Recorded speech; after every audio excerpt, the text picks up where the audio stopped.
Hi everyone, it's Jane here on the Frugalicious Show. Please allow me to introduce my co-captain, the lovely Larissa. Hello everyone, thanks for joining us today. Now today we're going to talk about something that's very important to some of our fans, the big W, weddings. Now that's right, now some people may think that just get up and around it is the hardest part, but we know that playing party while engaged and having just want to talk to you at the end of is nothing to say. And here at the Frugalicious Show, we know that everyone has a wedding of their dreams at a price that is and there, and keeps everyone happy. Must mean for everybody.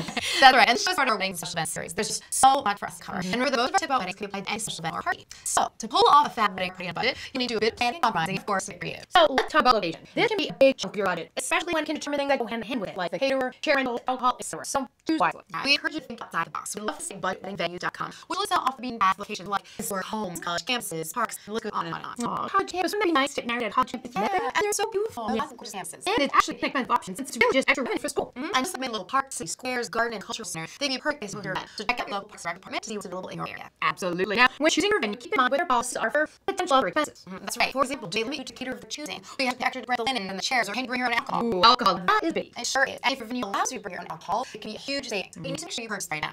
And that can be hard to predict. Well, it was, but not anymore. The site that'sthespirit.com is a great resource, and it has a drink calculator that how many people are coming, types of drink you're going to serve, and what the cost will be. So, what to purchase and how to budget.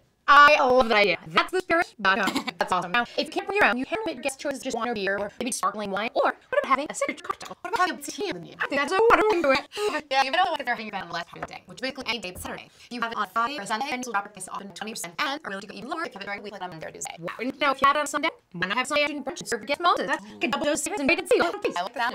So Sean from Boston told us she saved a lot of money by getting married in January. I didn't hitch during the winter can help you save big time. So true. Now, a lot of wedding vendors, photographers, and bands, and venues, and floors really slow down during the wedding months, which can be good for you because, one, they're scheduled more open, you'll have your pick your favorites, and two, you just might be able to negotiate with them on price. I'm willing to prove my husband and I married in February. We got our #1 venue, photographer, and caterer because there's no competition, and then negotiated with us. Awesome. Back, we win. 7 years. Getting only 2 then. Alright, so now we covered the location and alcohol. Next up, Food and cake. now that gives some really think of chicken too. Well, the chocolate's hollow. And that went over there. So what do you have? It's at the Frugalicious Show.